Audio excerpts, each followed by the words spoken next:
Hello and welcome to Horror Wars. My name is Lily and I'll be guiding you through this macabre dance of a show where two longtime friends put horror movies against their inevitable remakes. Please be aware that horror movies, as a general rule of thumb, have violence, gore, murder, rape, dismemberment, crazy practical effects, and much more. Also, the hosts aren't versed in languages from around the world. They may mess up on names and places here and there. If none of that bothers you, get ready for a podcast like no other.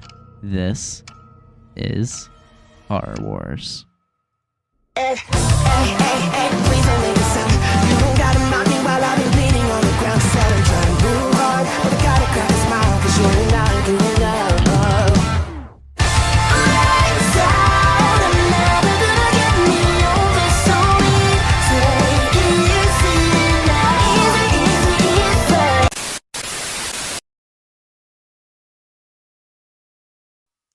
Hello out there to all of our guys, gals, non-binary pals, spooky cuties, hair-raising homies, freaks, geeks, and anything in between with a motherfucking butthole. I'm Rob. And I'm Josh. And together, we're the #1 horror podcast in New Jersey, available on Spotify and on YouTube. Hi, YouTube. This is We are the show that puts original horror movies against their remakes in an all-out war to determine which will reign supreme. We do this with a series of scores that we give to one or the other to see who comes out on top. This week we have The Exorcist from 1973 versus Seytan from 1974. Not only that, but we also have multiple segments throughout the show as well. That stitches everything together like Frankenstein's meat. Packing. Horror Club is where we review a horror film book club style and will provide a bit of background before we give it a grading of pass, rent, or buy. This week, we take a look at The Exorcism of Emily Rose from 2005. Sheesh. And then we get into our list of doom. Before we get into the episode's top 5, this episode, our list is top 5 possession designs in media. And we followed that with the horrors of gaming, where we talk about horror-related games. Spoiler. This episode, we're discussing Nun Massacre from 2018. Shout out to Puppet Combo. Shout out to Puppet Combo. This is we've reviewed a couple of their games already, right? Or at least one, I think. Didn't we do one in the past? I believe. Yeah.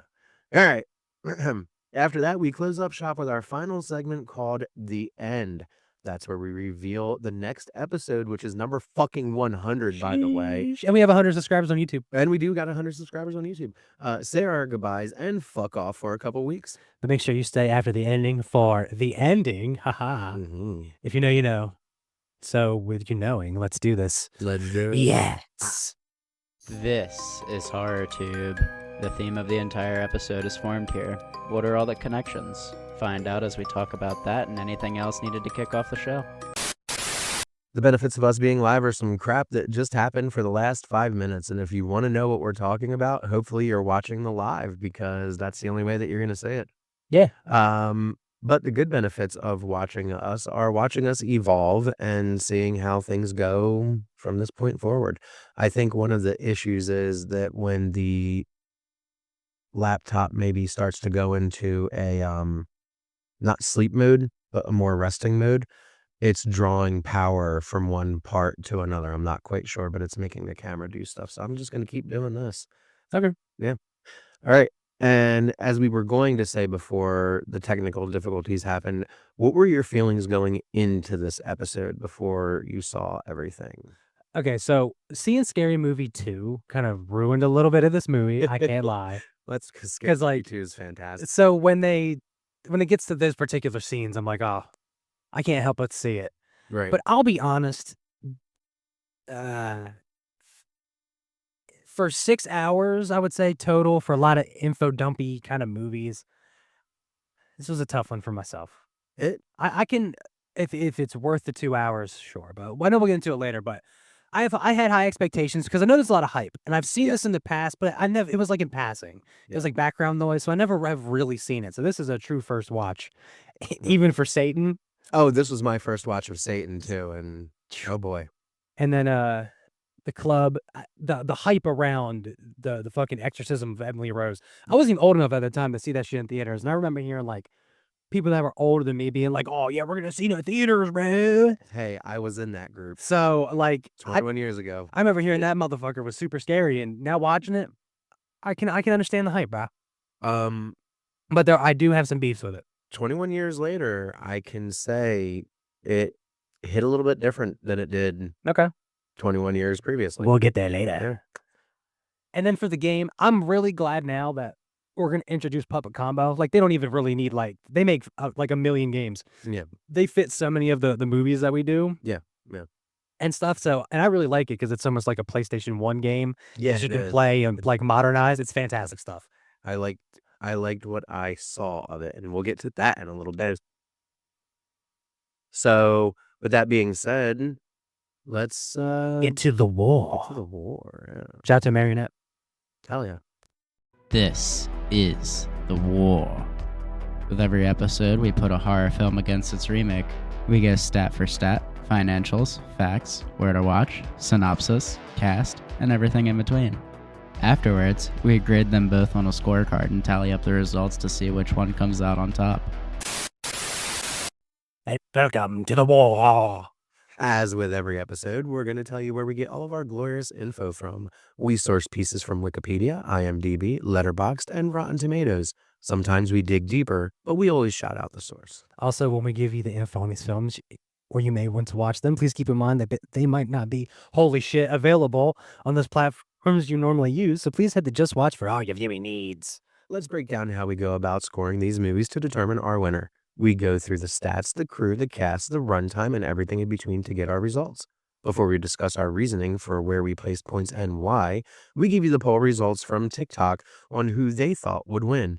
And then in a series of 11 categories, we get to our winner. I'm sorry. The categories are acting, directing, writing/plot, killer or killers, casting, soundtrack, gore/kills, pacing, time period, environment, and the ending. After that, we add up our scores, and whoever has the highest total takes the win. Now, with all of that out of the way, it's time for the war.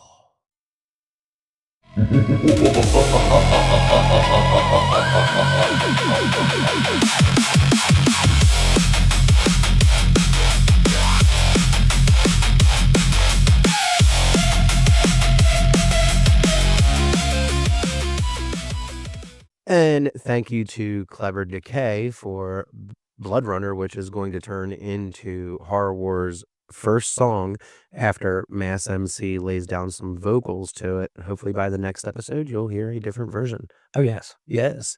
And with that being said, if you were live, you would have gotten to see Josh and I decide on who we're picking. And Josh will be taking The Exorcist from 1970. The OG, yes. And I'll be taking Seytan from 1974. The, as Josh said previously, plagiarism version of The Exorcist. So one thing I did want to point out, and here's how I was a little bit more fair between the two, right? If we can give Nosferatu a break, why can't we give Satan a break? Right, because Nosferatu is just a plagiaristic remake of Dracula. So hey, Hey, it's true. why pick and choose? mm-hmm. All right. So shall we get into this war of a super big hit? Big name, The Exorcist. Yeah, which is fucking crazy that it's 99 episodes later we did The Exorcist. Finally got here. Yeah. With a runtime of 2 hours and 2 fucking minutes. That is 1 hour. No, that is what, 40 minutes too long. A bit too long. Yeah. Released the day after Christmas, December 26th, 1973. Yep. Produced by William Peter Blatty. Cool last name. Blatty. Production companies, Warner Brothers and Hoyer Productions. Holy shit, here we go. Budget. $12 million US. Yep. And at the fucking box office, made bank. Yep. $441.3 million US at the fucking box office, bro. And that includes all of the re-releases of the movie. Still. Because when it first originally hit box office, it had only made something like 80 million or 90 million. But comparing that to the 12 million that it cost to make, that was still an amazing amount of money. I just wanted to clarify. was between all of the box office runs of The Exorcist. I wish I had that much money. Oh yeah, I wish I had like a modicum of that. Yeah. Screenplay by William Peter Blatty. Directed by William Friedkin. Cinematography by Owen Rosieman. Edited by Norman Gay and Evan A. Lotman. I wonder what the A was. I wish they gave me the full the Right. A. Music by Jack Niche. I'm assuming. It looks like Nietzsche, like Frederick Nietzsche. Yeah. So yeah, I'm just saying Nietzsche myself. The ratings. 8.1 out of 10 on IMDb. 4.1. What a weird rating. A 4.1 out of 5 on Letterboxd. And a 78% on Rotten Tomatoes. The plot. When a young girl becomes possessed by a demonic entity, her desperate mother turns to 2 Catholic priests to attempt a dangerous exorcism. Related media, a fucking ton. Exorcist 2, The Heretic. The Exorcist 3, Exorcist the Beginning. Dominion prequel to The Exorcist. Yep. The Exorcist and The Exorcist Believer. Yes. Trivia. I'm The assuming. Exorcist is a TV show, by the way. Oh, is it? Okay. Yeah, I forgot to put that down. My bad. I think there's only 10 of The Exorcist. No, remember we were not doing Oh, not only I. because yeah. not only IMDb as of last episode because I was Right. tired of seeing Yeah. like, but this one actually did come from IMDb and there's 441 more pieces of trivia, which is insane because that's the box office amount. Yeah. So go ahead. Well, point 1. It's Letterboxd. Yeah, there's a lot of 4s and 1s here for this fucking movie. Weirdly enough. Divine. Oh That's shit. divine. Oh, shit. Oh no. The trivia. Number 1. William Friedkin reportedly fired real guns on set during certain scenes to create authentic shock reactions. That was funny. Holy shit. Number 2. The famous spider walk scene was originally cut from the theatrical release because the effects were not convincing enough at the time and was restored in later versions. Number 3. The head spinning effect was achieved using a mechanical dummy built specifically for the sequence. Number 4. Mercedes McCambridge. That's a sick name. It is. Provided the demonic name of Pazuzu. Real quick. No, I'll wait. Of Pazuzu, after undergoing physically demanding recording sessions, out playing with his Pazuzu. involving raw eggs, chain smoking, and whiskey. You called it. I know. Number 5. Several set fires and injuries during production contributed to rumors that the film was cursed. Number 6. The movie became the first horror film ever nominated for Academy Award for Best Picture. No shit. That's pretty sick, mate. Yeah, it's true. Number 7. Audience reactions during original theatrical screenings included fainting, vomiting, and people leaving the theater distressed. Bro, the Neil neck scene. I'm telling you. Yeah. Look, there's a couple scenes. We'll get to it. Yeah, they're intense. Yeah. Number 8. The staircase outside the McNeil house in Georgetown became a famous tourist attraction, not commonly known as the Exorcist steps. The Exorcist. I'm going to jump down all of them. Just like the Joker steps. Yeah. It's the same. And that's the Rocky stuff. And the Rocky steps and the Rocky Yeah. patch. Number 9. The film won 2 Academy Awards, Best Adapted. Oh my God. Screenplay. We're going, by the way. Yeah. And Best Soundtrack. And Best Sound, not Soundtrack. Yeah, best sound design. Okay. Nice. Shout outs.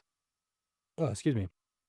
Number 10. Linda Blair received death threats after the film's release due to the movie's controversial religious themes. Death threats? Damn. Yeah. Yep. Jeez. Hey, Kevin Smith received death threats for Dogma, so why the hell not? Cast. Pretty fucking stacked. Pretty stacked. Ellen Burstyn as Chris McNeil. Linda Blair as Regan McNeil. Jason Miller as Father Damien Karras. Max von Sydow as Father Lancaster Marin. It was also Shutter Island. Yep. And a bunch of stuff. He is the three-eyed raven. Lee J. Cobb as Lieutenant William F. Kinderman. Kitty Wynn as Sharon Spencer. Jack McGowran as Burke Denning. Father William O'Malley as Father Joseph Dyer. Rudolph Schundler as Carl.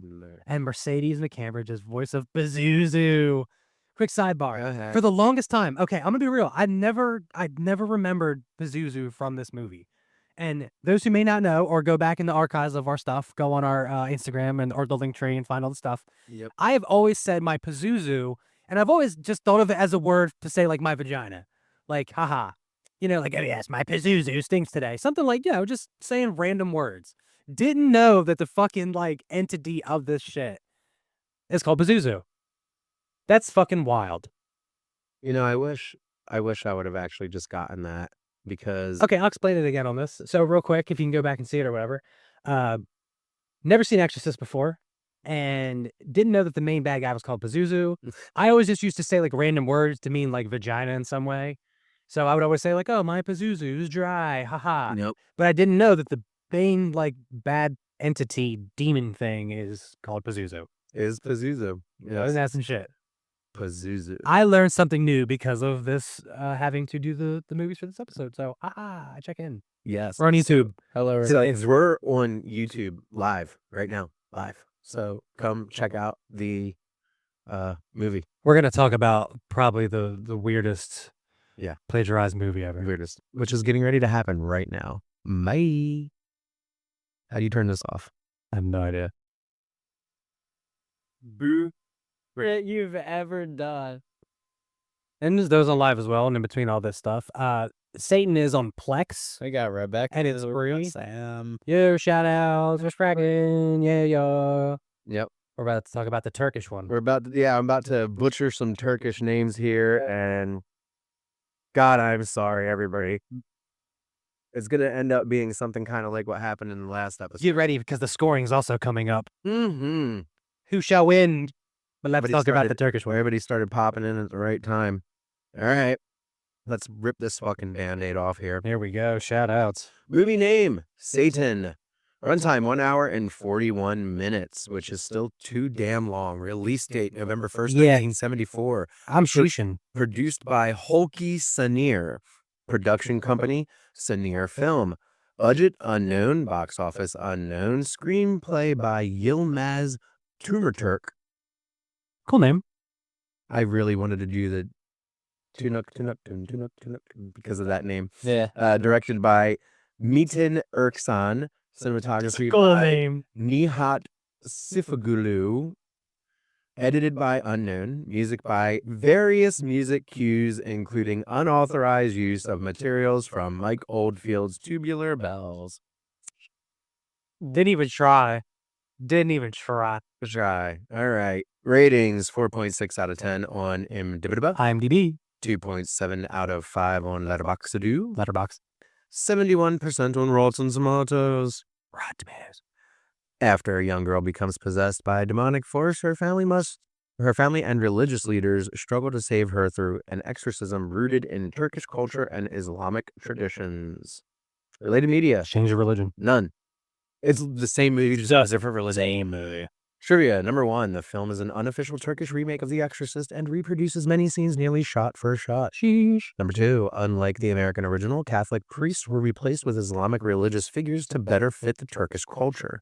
Number 3. The film uses portions of Tubular Bells without authorization, the same theme famously associated with The Exorcist. Number 4. The movie was released only about a year after The Exorcist debuted, making it one of the quickest horror remakes ever produced. Like, legitimately, The Exorcist came out the day after Christmas in 1973, and this fucking movie came out in November of 1974. Not even a year. So they wrote it, financed it, directed it, got the cast, did everything, and turned it around in less than fucking 10 months. That's kind of impressive. I'm gonna give it a buck. The budget was definitely $20 though.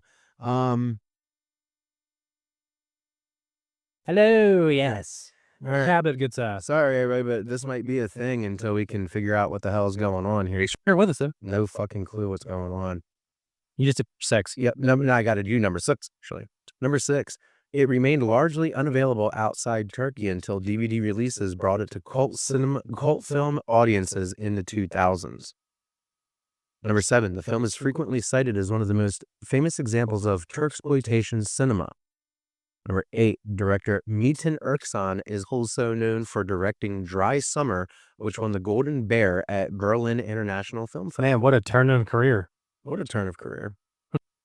Number 9. The famous spider walk scene from The Exorcist does not appear in Seytan. They're like, nah, bro, we don't have the They didn't have the budget. Yeah. They couldn't do it. Number 10. The film is commonly referred to internationally as the Turkish Exorcist. All right, bear with me here.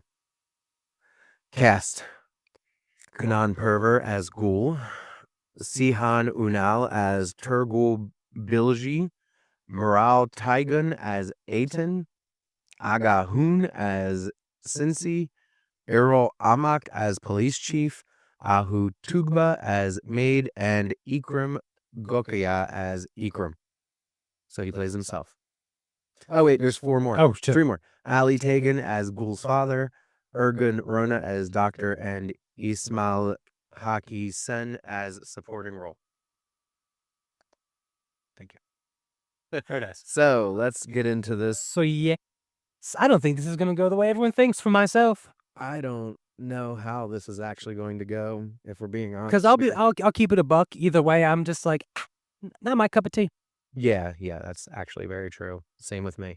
I thought watching this movie It unlocks some new later thing. would make me feel groovy about it or something, but I felt the same way I felt about it the first time I saw it in theaters when it was originally re-released with the extended footage that was found, and they redid some stuff for CGI.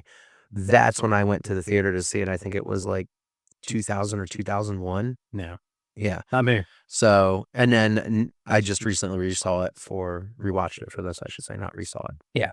So, for those that don't know, we have a series of 11 categories, and we said it at the beginning of the episode. I don't know if you're just now catching up with us, but you're going to hear what these categories are. We're going to grade the movie, and then we're going to move on to the next segment. Oh yes. Woohoo.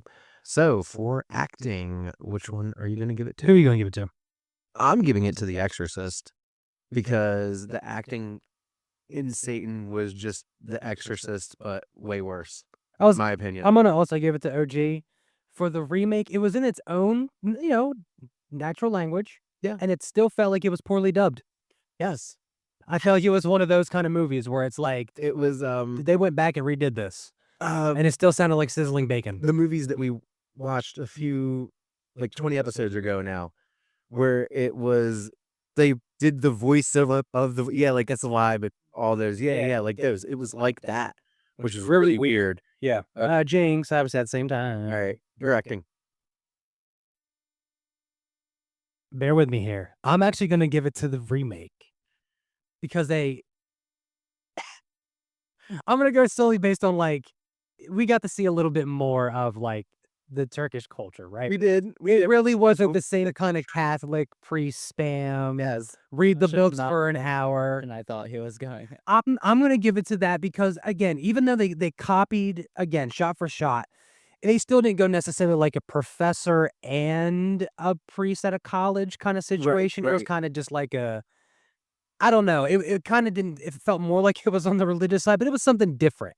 It Yeah. didn't feel kind of like the same movie I've seen 100 times with like a possession movie or something like that. And that's probably due to the fact that it was in a different language. Right, I and think- it was more along the lines of that religion, and we don't really Even get just to like that the religion. I don't know much about the Turkish culture too. So like even seeing like the foods that they had in there and Yeah. the music that played, like it was interesting to me. So I'll give it to remake for that. Okay. We haven't done this in a while, but I see your point, and I will give it to the remake. I will give it to the Turksploitation film. Because you're right, it does show us more about Turkish culture, and we don't really get to see Turkish culture in a lot of our media. So, yeah, Yeah, why not? why not? Exactly. Like, sure. And honestly, I think that might put me for writing and plot, which is next, over into Seytan category as well. Not necessarily for the fact of it was written better, because they're both kind of on par with each other.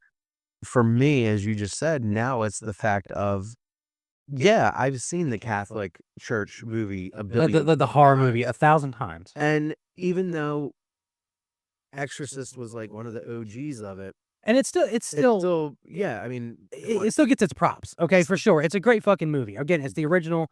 But again, if you can give Nosferatu a pass, again, like yeah, no, I get it. in all honesty, I was originally going to give it to OG, but now thinking about it, them kind of taking out some of the extra shit that was thrown in Yes. made it a little bit more like a more folklore horror too, I guess would throw in. And we do like us some folklore You know horror. what I mean? Like I can appreciate that with other other And treasuries and stuff. I would say the fact that it's like 25 minutes shorter because of a lot of the religious connotation getting taken out of it, that also helps it a little bit. That's And they don't really throw it in there as also the only. It's they kind of separate just a smidge, very slightly. So I'll give it to oh my God. All right. So the killer in this one, I'm gonna go OG Right. because when she changes, sucks cocks in hell. like, I'm sorry. And in the remake, just the boys from the demon. It was just really weird. I felt like there was like a pirate talking. Yeah, You know, it just didn't feel like it was possessed by like a demon. Yeah, Regan Yeah, definitely original. Pazuzu versus the other one. I don't even remember the other demon's name. I probably couldn't pronounce it, but Yeah, like Pazuzu was better, and Regan being taken over by Pazuzu was better. Like the way that she just was in the movie. Yes, I do know that some Scary Movie 2 parts were. of course, the whole time it's yep. This is such a fucked up episode. But yeah. So definitely going to give that to their casting. I'll give it to OG again. Okay. Fucking not only because Ellen it's back, Preston, fucking the family felt like they actually cared about each other. yeah. In the remake, it's just kind of like everyone Oh, feels the like mother was they're just kind of like placed there, like mannequins, yeah. and then they're like just act. It was just, everyone was really close to each other's face in some spots. So The mother was always surprised. I don't know why she was just always surprised. Everything that she did was just surprise in the movie. I don't. it was it was alright. Okay. Well, this is gonna be kind of the next one's soundtrack. I mean, Where you going? I'm gonna give it to OG on this one because if it wasn't for the OG, then the remake wouldn't have Tubular Bells. So, I'm gonna give it to remake. Now bear with me here. because the other music, Nope. You know what got me? When they had radios playing in the background Yeah. as like natural music instead of like a soundtrack. yeah, And when they do that with like their own kind of music to it, Music to it butters me up a little bit. So I'm gonna give it the remake for that. all right, I got you. But it is funny in the remake, they for sure have a ripoff of the Michael Myers. Doot, doot, doot, doot, doot, doot. Yeah, Like every time something scary happens, it's Yeah. that fucking sound. yes. Gore/kills. I'm gonna go original. Original, 100%. The fall down the stairs. Oh god, I'm forgetting. Hold on, I have them written down. Okay. We got to get into the fucking neck needle, Yeah, bro. Look, again, I'm giving it to the OG, but for some reason in the Turkish one, it felt like the needle scene was like 3 minutes longer, and I had to pause it a couple times. I'm a bitch. That stuff, I was like, nah, man. If she's awake, yes, oh yes. And one thing I will say too, I do like the mix of psychology and religion for all three movies that we have, and even the game. Honestly, but it is cool that they weave in psychology into it too. It's really unique. Word. All right. God, this is gonna be. These next couple are actually gonna be a little hard. What are you giving Payson?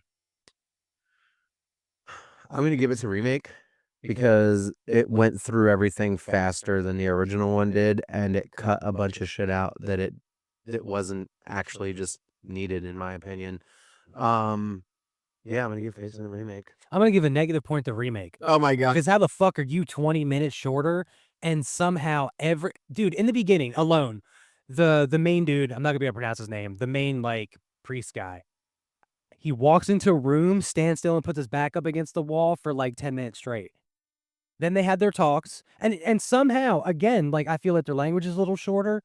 I feel like it's somehow longer in the scenes. Like everything got extended. We got like a director's cut shorted, but still extended the scene somehow, and I was just annoyed. I think it's because I watched the original first and then watched the remake, and I'm like, holy fuck, dude, this feels like 2 hours and 2 minutes. When I read this and it's at 1 hour and 40, I was baffled. Get the I felt out of here. that's why in the beginning I said 6 hours of movie because I fucking hours. Negative point to remake. Me, please. Hey, we're back again. It's been a All right, so time period on this one. I gotta open up my notes. Opened up my notes. So I'm gonna give the OG the Satanic Panic for sure. I still Yeah. feel like it was still very close to the 60s. I feel like we were still in that frame of like insane satanic panic stuff. Yeah. I'm gonna give it to the OG for that one as well. Environment. I'm going remake. Again, it's more of everything. again libraries, Yeah. Catholic churches, Yep. a scary house here and there. Yep. Meh. Seen it 100 fucking times. Yep. I'll take a different background, at least a different town. Something. Okay. And then that's gonna leave us with the ending. I'm gonna go remake because it doesn't lead to 7,000 unnecessary sequels. We could have just been like, "Hey, evil's all around." All right. Like- I'm gonna go with the original Because it's the original. It's the original. Yeah. But, I mean, like, but yeah. I hate to be that guy. I'm just not a super big fan of The Exorcist.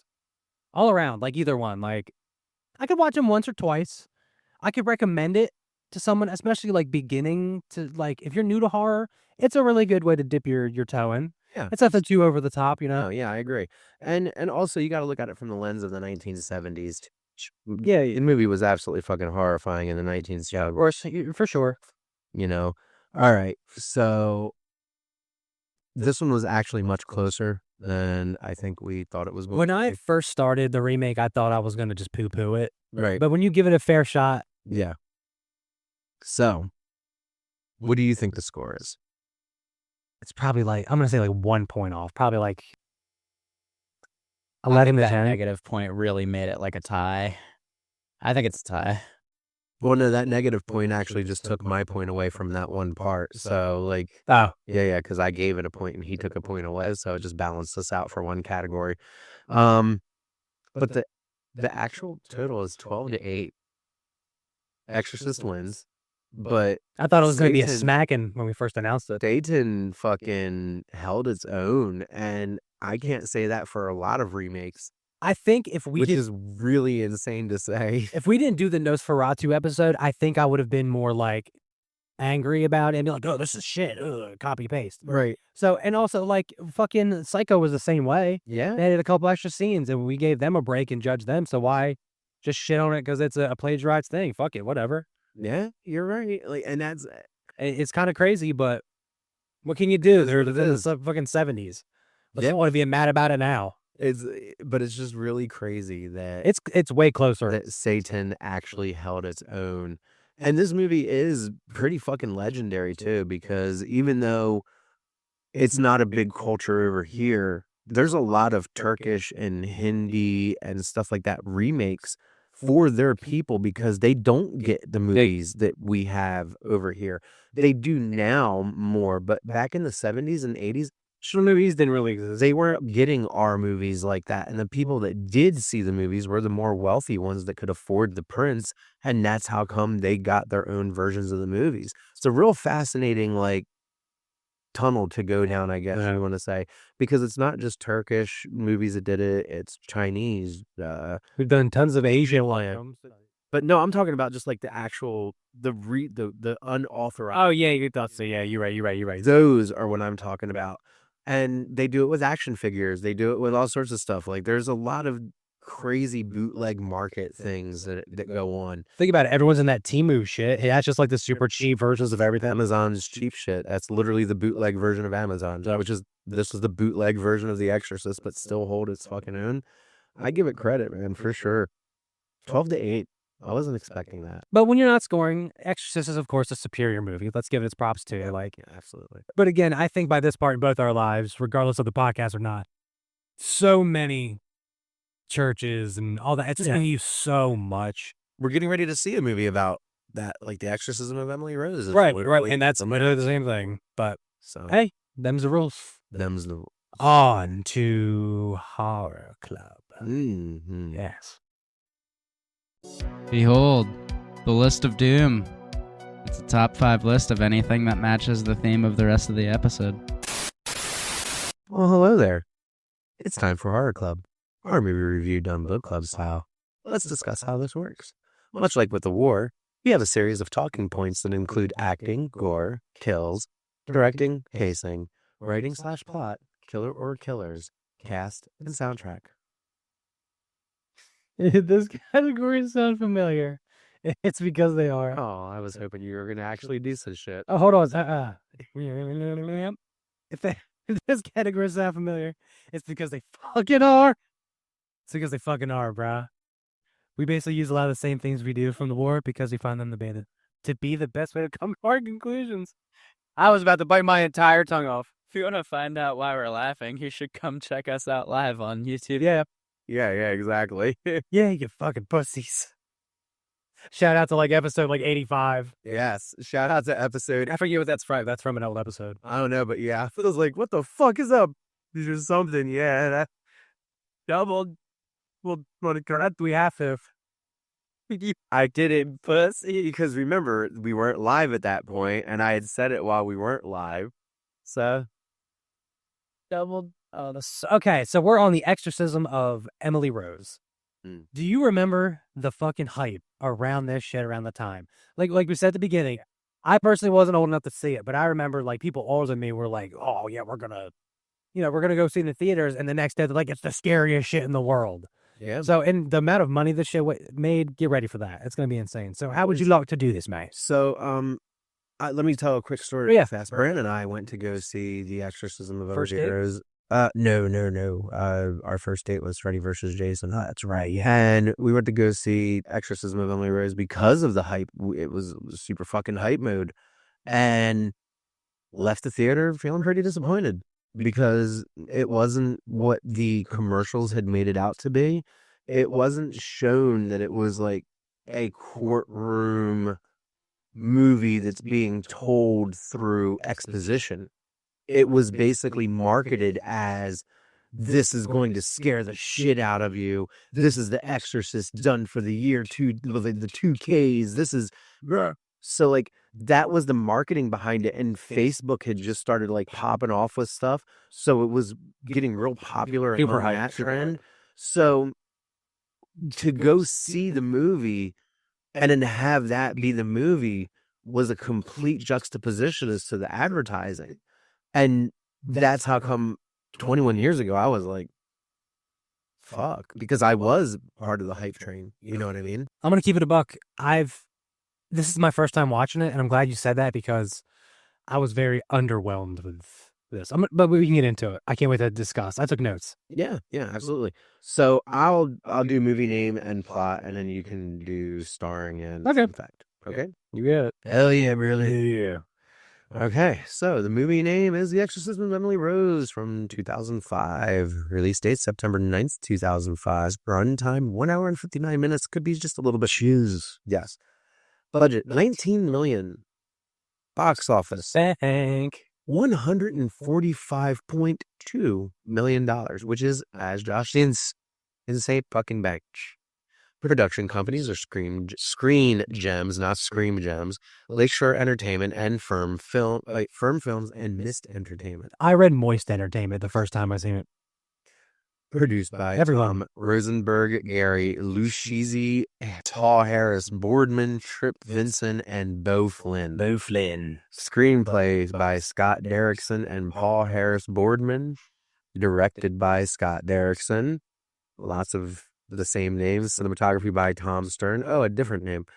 Edited by Jeff Betancourt. That's a cool fucking name. Cool name. Music by Christopher Young.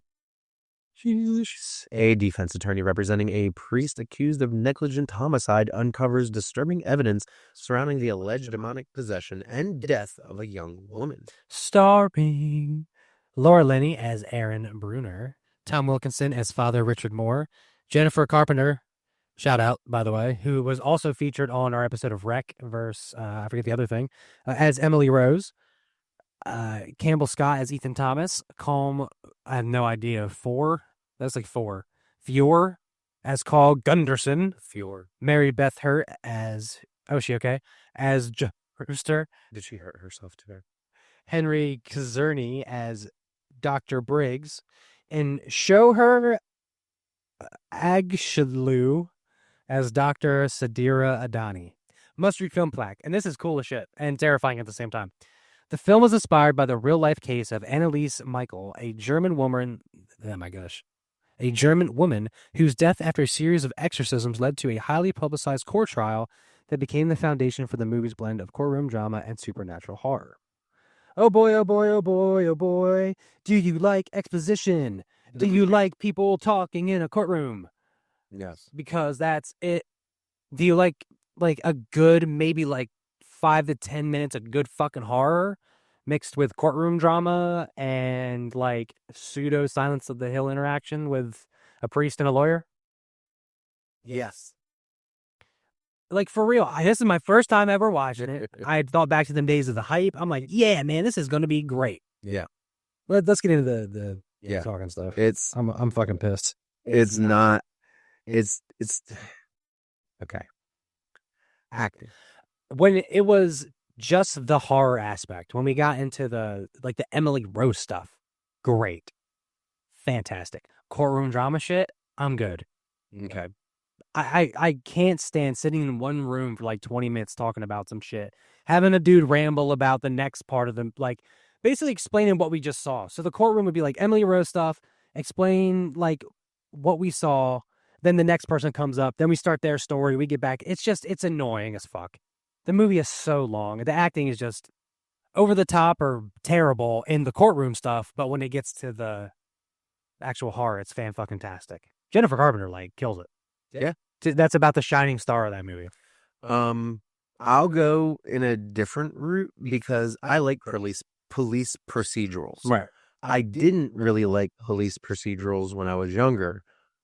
And as I've seen like Long Legs and as I've seen movies that are kind of like in that same vein, I dig those movies. And it's just interesting to me, I guess you could say. Like, I like the different aspects of it because I don't view horror as just horror. Yeah. I view it in different forms and different lights. So to see horror be used in that kind of courtroom scene was really cool because, like, take The Taking of Deborah Logan, for instance. Haven't seen it. It's, There we are. Okay. Your tablets, my tablets are, so where the hell? Taking the Deborah Logan? The Taking of Deborah Logan, yeah. Take The Taking of Deborah Logan. It's a real powerful kind of movie because it's one of those scenarios where it's supposed to be her battling dementia. Yeah. But she's also possessed by a demon. And the family is having a real hard time deciphering what the hell is real and what's not real because I feel like I like that more. when your family member is going through dementia, I have experience, unfortunately, with that. It feels like they're possessed because they're not themselves. They're a completely different person. I'm going to have to watch that one. Definitely watch it. I feel like I like this more than... Yeah, definitely watch it. Because, like, for myself, it just wasn't my cup of tea, you know? Yeah, The Taking of Deborah Logan is a movie that I would like to put with something else. Like, that's how come I wasn't like, yeah, let's yes, do that, you know? I was going to say for sure, please. I want to see that one. Yeah. Because, like, I can handle, like, not always having, like, a horror in the dark, scary. I get there's got to be some pacing. Just for me, the courtroom stuff just isn't my shtick, you know what I mean? I guess we could actually just kind of put directing and writing in with that as well, right? Because we just... Yeah, because, like, again, it's just for my taste. Like, right, for your and because you've already explained that you don't like the long, drawn out court scenes that would follow directing, that would... If they would probably cut them a little bit, like, they can even cut some of the horror stuff. Like, it does get a little long when, like, she does, like, again, even though Jennifer Carpenter does a great job and all that, some of the spots are just a little too, like, okay, we've gotten past scary, and they're just like, now I'm watching someone do a tad much. Yeah, it's 2 hours long. Sorry, I had to look back at it real quick. It's an hour and 59 minutes long. It definitely could have been saved more by being 1 hour and 34 minutes. I was going to say 35-ish for like, yeah, 134, 135, I would have been okay with. Because when they did do the horror, like you said, they did it right. And to me, when they did the courtroom, I thought it was good, but there were a couple parts that meandered a little bit too long. It wasn't like Cape Fear. When they did the court in Cape Fear, it was loud, it was presented, it was all sorts of stuff, but it didn't seem over dramatic. Right. And in some aspects of the court, yes, it did feel a little over dramatic when they were like, so you're telling me you would have done that? Or what the hell was it that you would have... I don't remember. You would have done something, and he was like, yes, to save her life. And it was just one of those things like, oh. And sometimes it would go to the lawyer and the priest by themselves. It just felt a little, just a very watered down version of like Hannibal Lecter and Clarice. Yeah, Clarice, yes. Okay, so I guess we'll just move on to... We can't really say killer in this one, can we? Because there's no, except for like... Here's the way I see it. See, I like looking at Emily Rose for this watch as kind of, you can look at it as two different ways. You moved a little over really far. Oops, There you go. sorry. Apologies. Let me get back where Look at it in one of two ways. when it shows what Emily wrote on her last letter, spoilers for an old movie. Yeah. And it says that she was visited by the Virgin Mary and all that, got offered salvation. She chose to take the pain and all that. You can either see it as maybe she was actually mentally like insane and in the courtroom, self-inflicted wounds, or maybe she really did and that's what happened. People don't want to believe it. You don't know the priest's guilt. Like, there is some good parts to it. Yeah, So absolutely. I will say that the killer is technically Emily in a sense because she offs herself, unalives herself, and that's why they put it in reels. Yep. And so I like that. I like that aspect that it's kind of like you don't really know because they don't fully explain. Yeah. Even after the core part, they kind of toss in the air. So I'll give it that. Yeah. I definitely agree. Casting... Pretty stacked. I mean, it was good. I mean, it felt real. Like everyone felt their characters. It was cool.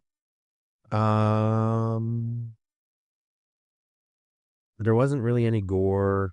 Soundtrack was S tier. Soundtrack was Right, up too. it's definitely the best part of it. Fantastic. There wasn't really gore, but there were some like scary.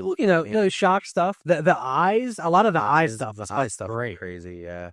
So, but I'm saying like gore. There really wasn't any. So it was like body horror. Yep. Bones breaking, stretch your stump. Body horror. Yeah, it was more body horror. So I mean, but that some people count that as It is gore. So yeah. So yeah, it was okay. It was alright. It was good. No one's head's getting chopped off or anyone's just thrown in the bin. Yeah. And then again, I would say like maybe that like next step past beginning horror. Like watch The Exorcist, and once you want something a little more than, then you move up to Emily Rose. Yeah. Less peeing and peeing.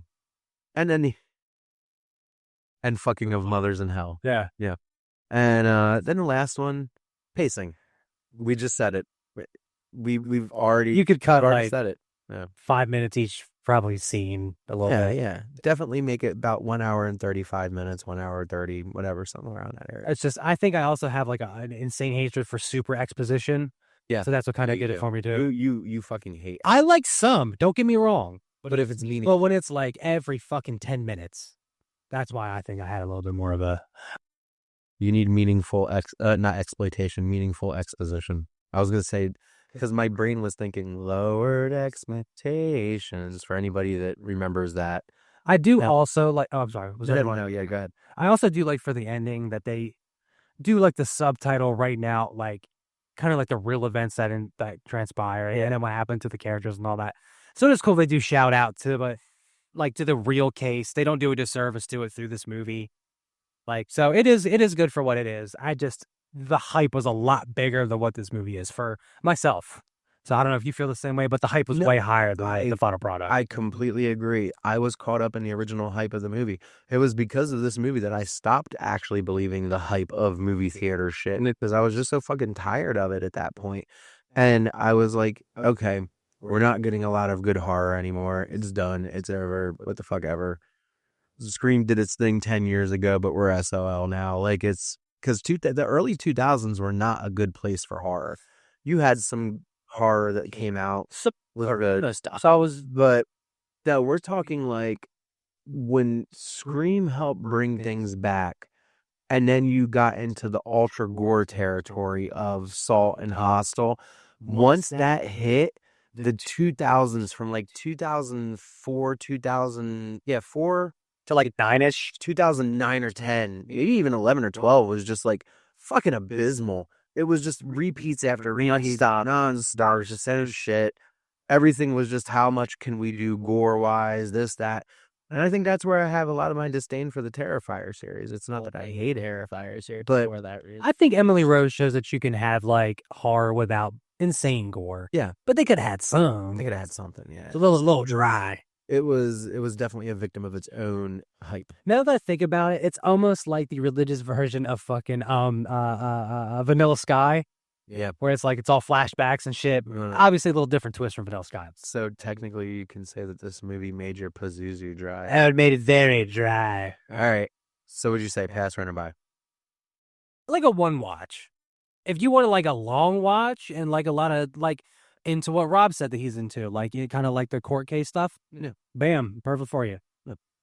But it's still not a bad watch regardless. Just it's a little bit longer than what it should be, but it's not bad overall. It deserves the box office it got. I understand for the time for sure. Yeah. Like time period and all that, 100%.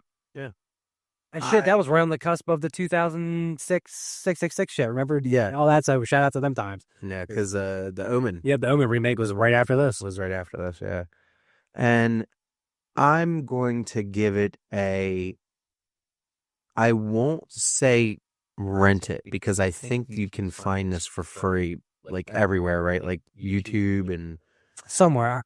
It's like $5.99. I think There's- you're just gonna buy it. but I think there's I wouldn't even say buy it for $5.99 if it's on HBO or Cinemash Second, it's gonna be on HBO. There you go. June 2nd on watch it if you have an HBO subscription. I would say rent it because most of the time this rental would be like $1.99. I would say that'd probably be the max I'd pay here. If you want to spend the $5 when it goes on sale on Vudu, by all means, or not Vudu, Jesus Christ, Fandango, by all means go for it. Voodoo. Shout out to Vudu, I miss you. But I wouldn't go actively out of my way to spend $5 on it. So $1.99, Ben. $1.99. $1.99 and we're feeling fine. Next is the list of doom. 10,000 of them Doom. Yes. on to the list. It's time to grab a controller or insert your quarters into the horrors of gaming. Here we dissect a game or series that complements the rest of the episode. And welcome to the list of. As with every episode, we have honorable mentions before we get into it. After that, I get chilly with my chills voice and attempt to form sentences to talk about our top 5 of the show. Speaking of that, our top 5 this week is top 5 possessed designs in media. Designs. It's gonna be kind of like, okay, so we talked about characters in the past that have been possessed, right? So like our favorite characters have been possessed. But sometimes, like in video games and comic books, there are characters that are possessed by people that look fucking sweet. When they're like in those forms or when they were possessed by this character, they look cool as hell. And the other thing is, maybe it's not a character or a person. That's what I'm saying. Literally anything. A virus, like anything you want, baby. So, yeah, I'm really hyped for this one. When you said that, I was like, this is going to be fucking great because Cinematography and like costume designs, that's like some of the best stuff. yeah. That's the real meat and potatoes there. Oh, yes. So we basically said we're going to make this a top 10 this week because we've shed 10. I unfortunately have 2 more. I've got 2 quick ones. I have an honorable mention as well. Okay. All right. So my number 11, so you're at 12. I have 12. I'll meet you at the 11. So you'll meet me at 11. Okay. My number 12, just because it's absolutely fucking outrageous, is Carnage Godzilla. Oh shit, I didn't know. Godzilla was possessed by the Carnage symbiote, and it was absolute insane. Sick as fuck. I mean, GG, it's over. Yeah, GG, it's done. Carnage Godzilla or Godzilla Carnage, however you want to say it, depending on who you're a fan of first. So, what's your number 11? My number 11 is Janos Ordrin from Hey, The Legacy of Cain Defiance. The last one. Yes. We'll never get another one. we just did What? Ascendance. Legacy of Cain Ascendance came out last month. What? Sides Oh, yes. Raziel story. Oh, I'm going to bust right now. Mm-hmm. It's okay. That's 2 days ago. Oh, yeah. And you can get Legacy of Cain Defiance right now on PlayStation at least. Oh my god. And it's got an Aster. And it's got a platinum. Yeah, it's got platinum. Hell yeah. All right, so Janos Aldrin is your number 11. My number 11 is going to be Deborah Logan. We were just talking I about. got to see this movie. It sounds really good. And it's not necessarily that her form was crazy, her design was crazy, because it's just a typical like woman in a gown thing. But I can say that movie hit a little personal, because of the Of course. Shout outs, by the way. and shout outs. And that's how come Deborah Logan is my number 11, because I had to see the horrors of dementia firsthand. And it's very relative to my mother. So, yeah. Love you, buddy. Oh, yes. Love you too. So I guess we're going to just do Chill's voice for number 10 forward. Well, there's the top 10. So I don't hate Chill. Well, we don't hate Chill's, but we hate his fucking voice, so we're just going to mock it. With that being said, Josh, what's your number 10? My number 10 is Ginny Weasley from Harry Potter. Hey. She's possessed by Tom Riddle's memory that leads to her opening the Chamber of Secrets. And shout out to my girlfriend because it's her favorite series. But I'm now a fan of Harry Potter, so now I know a little bit more. And shout outs. Shout outs. Yes. My number 10 is The Mask from Dark Horse Comics and the Jim Carrey movie, The Mask. Possessed by the fucking Loki. Bro, the Jim Carrey one? No, word for word. Love that movie. You right, though. Crazy. As soon as you said it, I was going to say the Jim Carrey one? Oh, yes. The Mask originated as a comic book from the late 1980s going into the 90s, became very popular. Also had a cartoon. Also had a cartoon for 2 seasons, I think it was. About 2 seasons. Fucking awesome. On CBS of all fucking places. So, but CBS also was the place that did cartoons of movies, like Police Academy was on CBS. There was, anyway, rabbit hole. This is legit, huh? What's your number 9? My number 9 is Yuji Itadori / Sukuna from Jujutsu Kaisen. Of course. Sick design, of course. That It looks is amazing design. My number 9 is Ichigo Kurosaki from Bleach. Shout out to fucking Bleach. Shout out to fucking Bleach when he's possessed by the Hollows. Oh my God. No, yeah. Jesus fucking nipples. What's your number 8? My number 8 is Goku Black from Dragon Ball Super. Of course it is. It's like my favorite villain in Dragon Ball, baby. Yep. My number 8 is The Batman Who Laughs. I was going to fucking put that in. It was in my list. It would have been underneath Yano's origin. That was originally at like my number 7. Dude, Batman Who Laughs. Oh my God. Bruce Wayne on Joker Toxin. Whole fucking Christ. Okay. What's your number 7? My number 7 is The Darkness with Jackie Estacado from the Darkness franchise. Oh man, that's crazy. She was covered in the archives. The archives. My number 7 is Dark Phoenix from Marvel. Shout out to Jean Grey. You thought I was gonna say Darkness, right? No. All right. So my number 6 is gonna make you bust.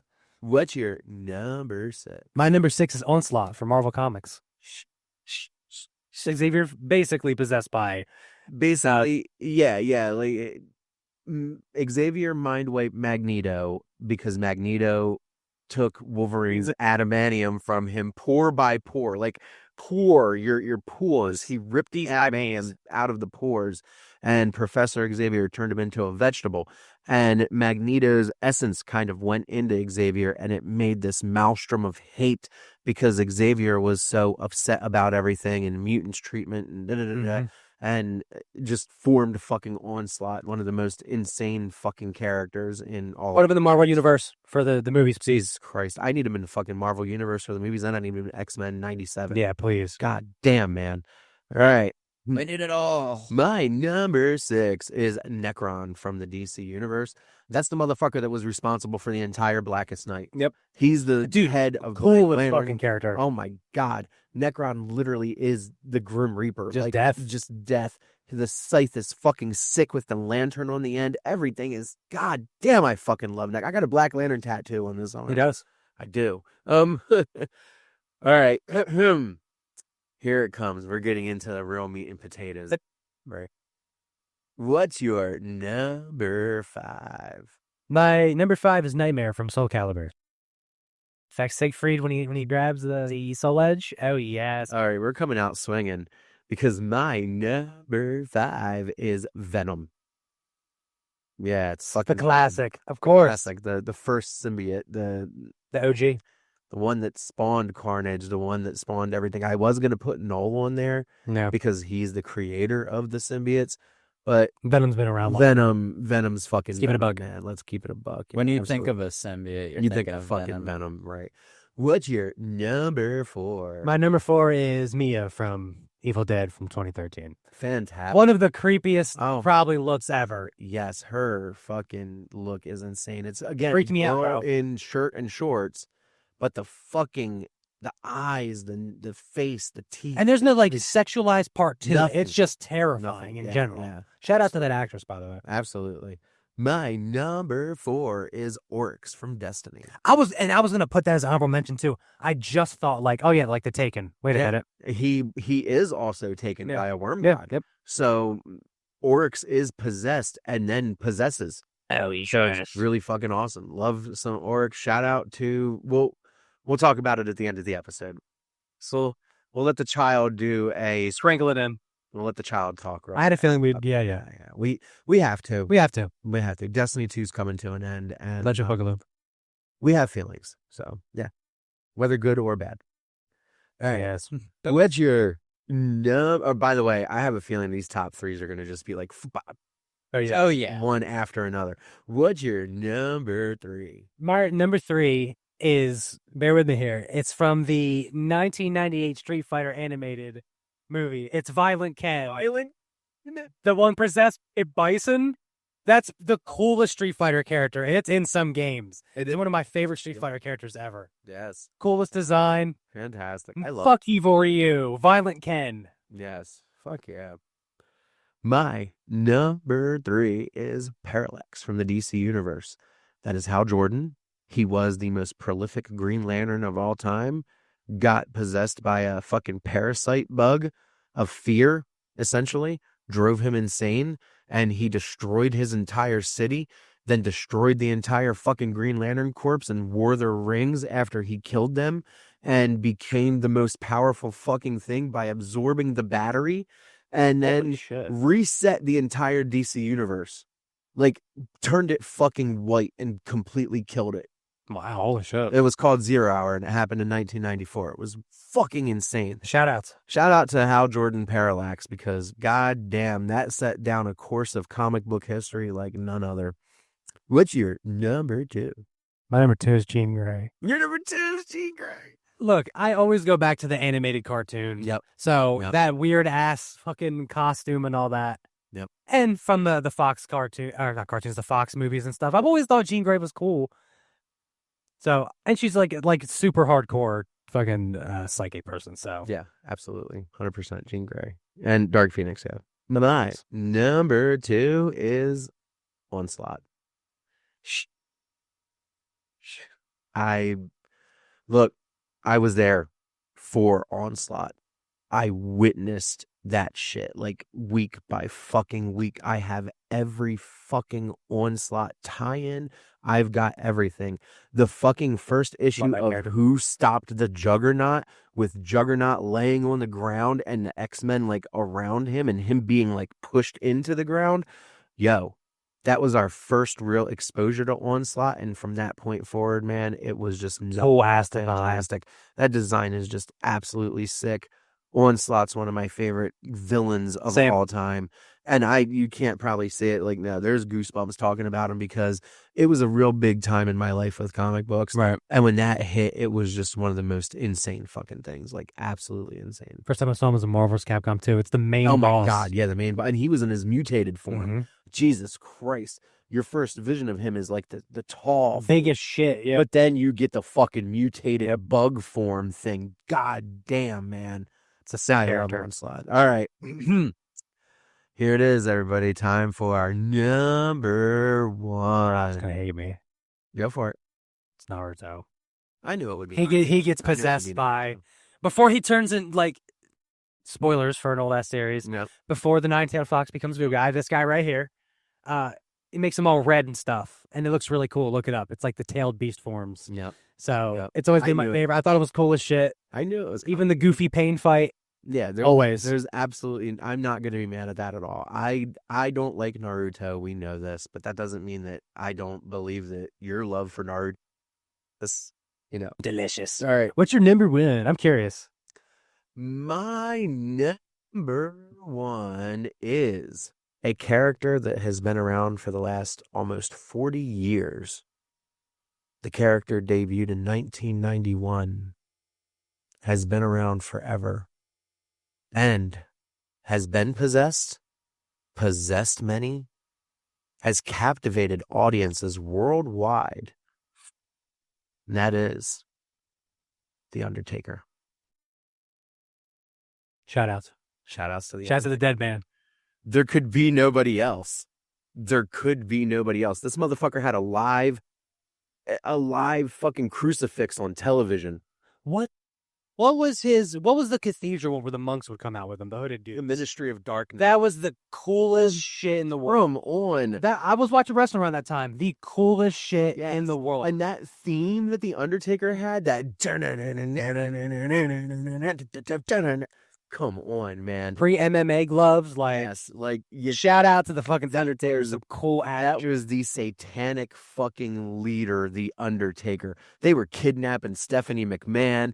They were beating the shit out of Stone Cold. That's when he fucking threw mankind off of the top of the Hell in a Cell. Like, Shout out to Cody. What got me back in at that time was Undertaker versus Mankind, and Evanescence Bring Me to Life played. oh my God. As the fucking music over the stuff. Dude, Shout out. crazy, but yeah, dude. Yeah, Undertaker is my number one. Dude, numbers. It's a good number one. I know, fucking already know that, of course. Number one. All right, a high five, because that list was fucking sick as shit. That was list. That was a damn good. That was one of the better lists. That was a damn good list. You're a good list to do. You're good. Thanks. Dude.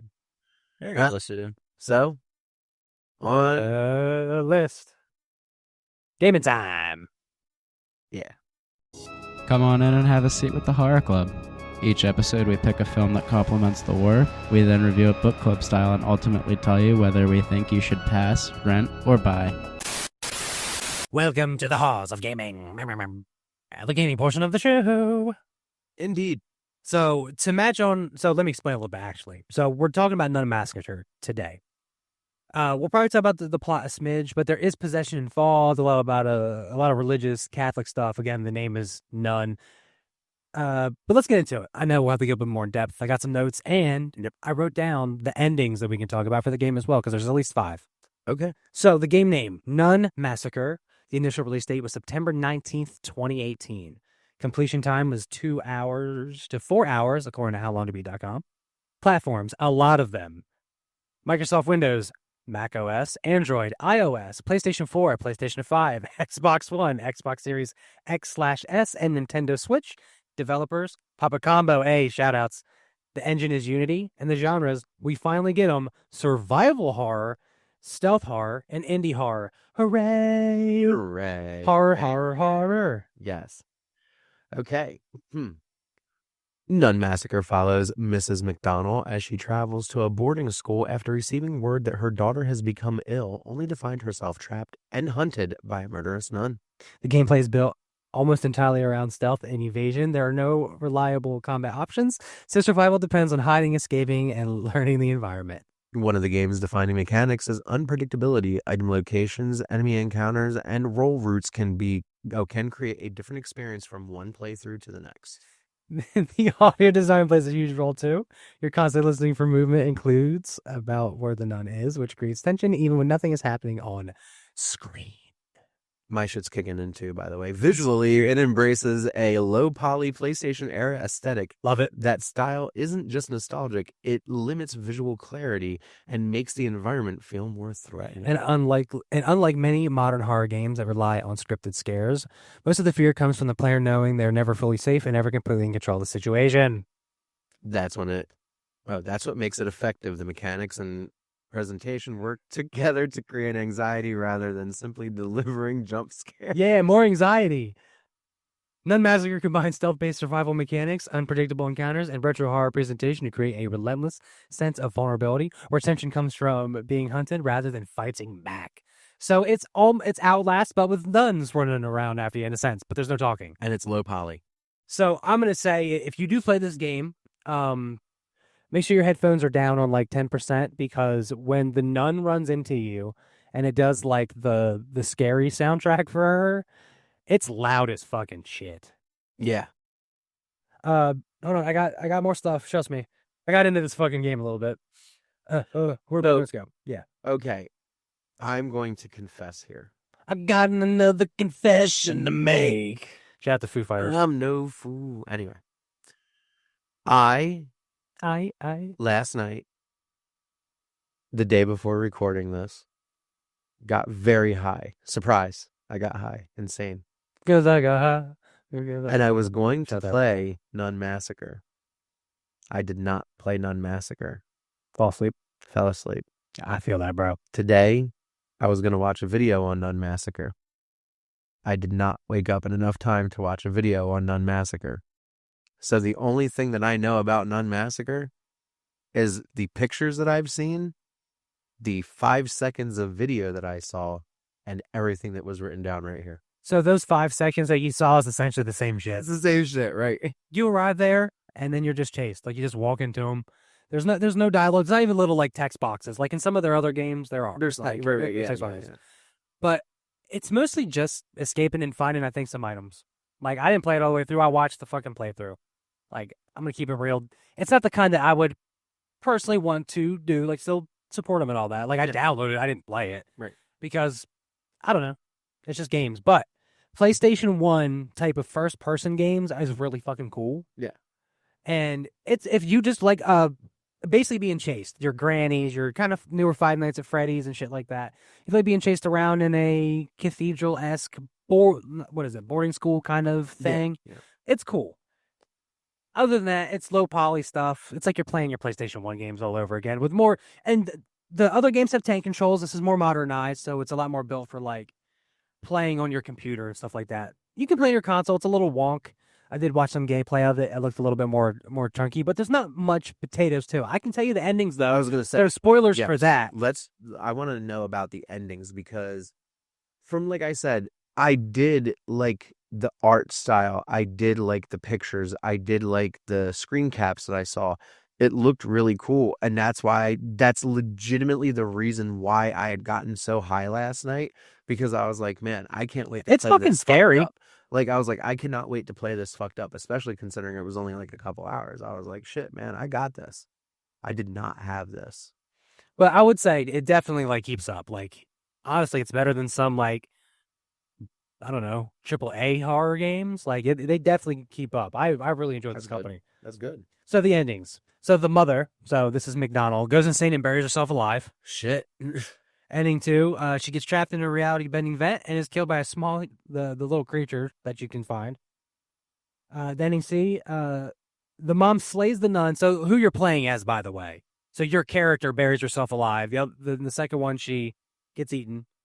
In the third one, you beat the nun. You burn her alive by Bungo the Clown, which is from another game called Evil Clown Circus. Look that up. Blah, blah, blah. You have to bring your lighter with you that you find, I think, like 20 minutes in. Ending D, your character gets yourself trapped in a room with a nun filled with acidic vomit, killing her. Jesus.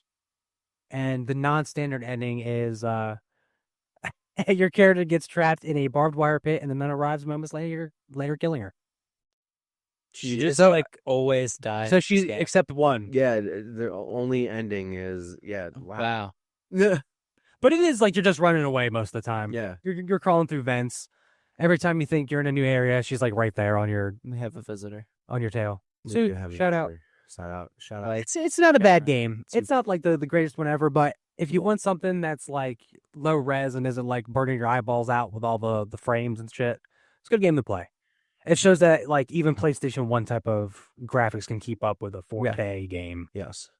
And It's just as scary as like a Resident Evil or a Silent Hill. the cool thing is I will be playing it because I know we didn't mention it, but right now it's on sale on PlayStation and Xbox. It's and super everything. cheap. Or It's like free. $3.49 right now. $3.49. I know we want to add in like what's the minimum we'd pay or the maximum. Well, What's the max you pay? okay, so the max I would pay just by visuals on this, like if I were to see it and I knew that it would be a 4-hour game, I would pay $10 for it because it fits into a lot of the play style. Even though there's no like, it's not a hard game. You're just trying to find your ways through. You're just trying to complete it and all that.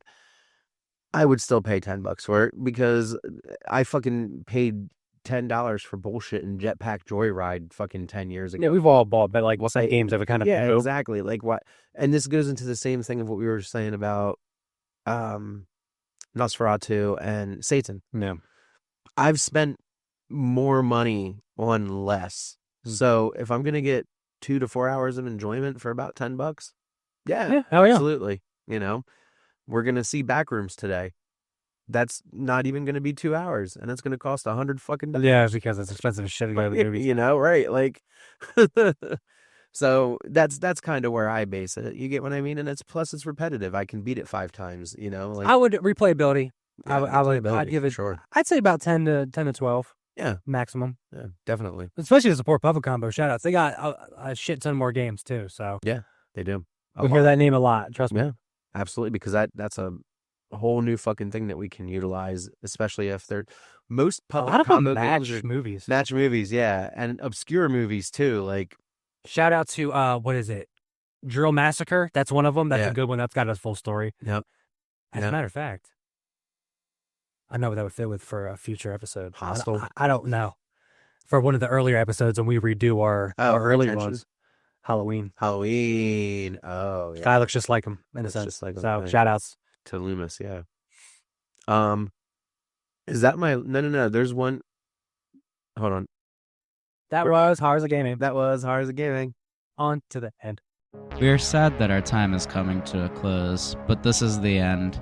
Hang out while we go over things that don't necessarily fit the normal format before we go back to the crypt. Until next time.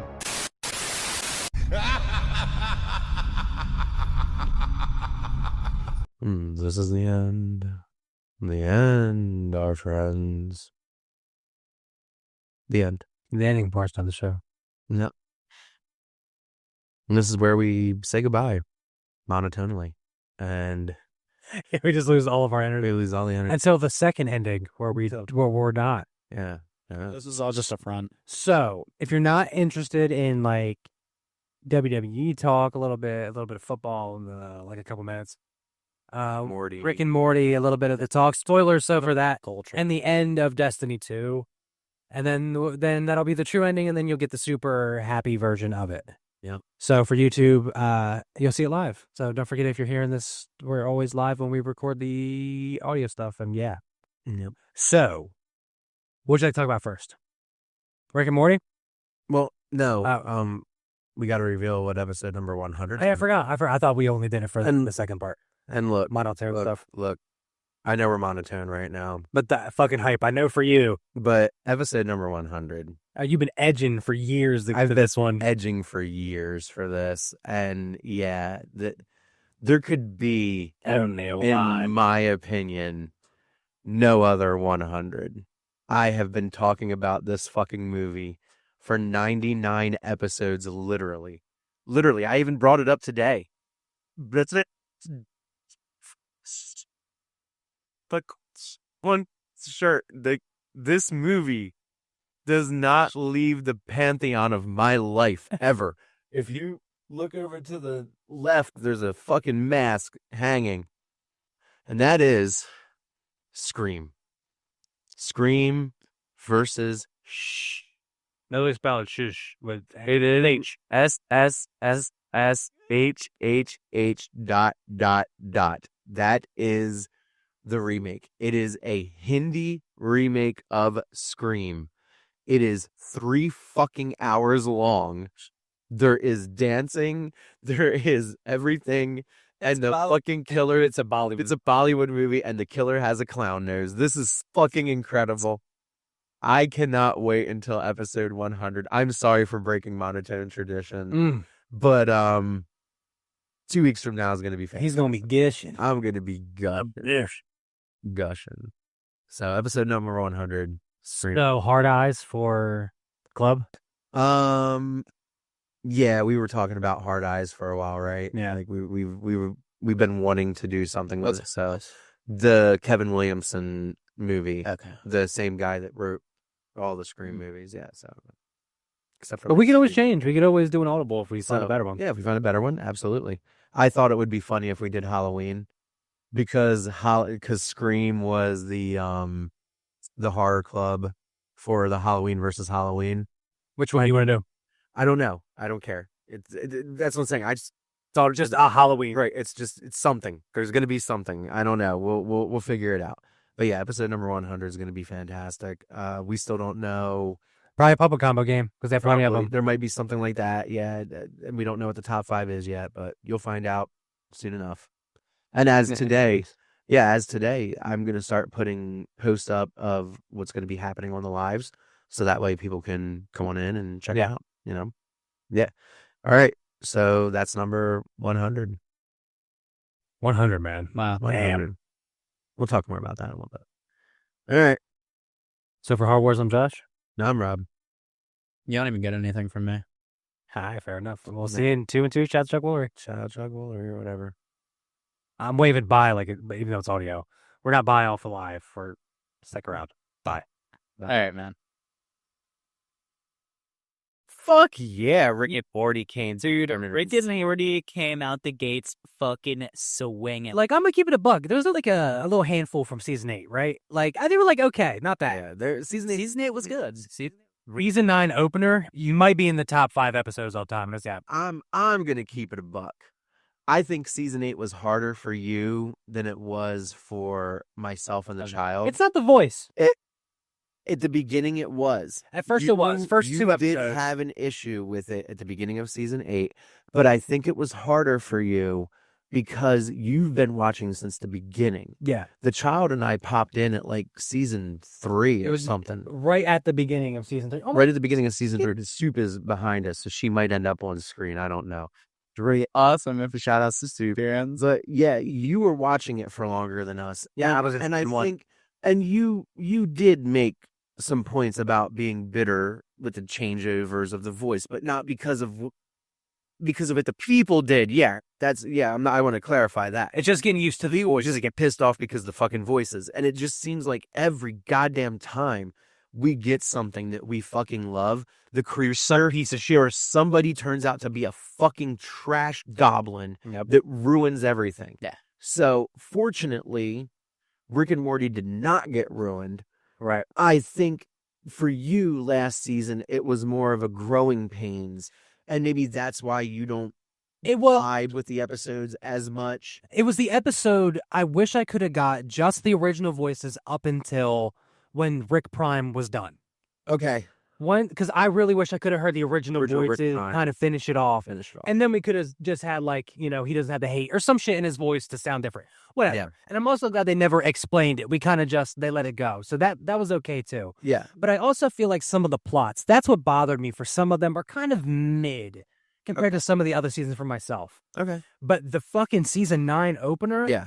I like the box episode is what made me love the voices a lot. I think right? Or was that not? Or was that the last Roiland one?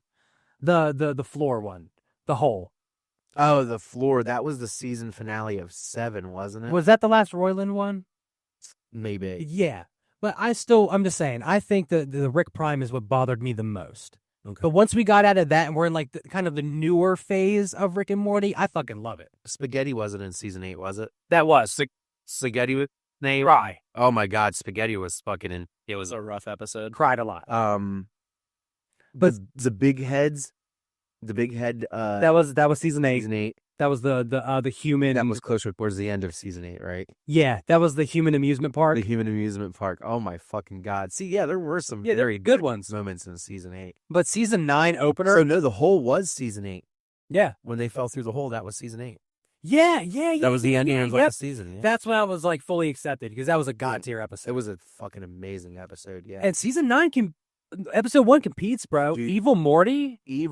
That whole fucking thing, man. I think Rick.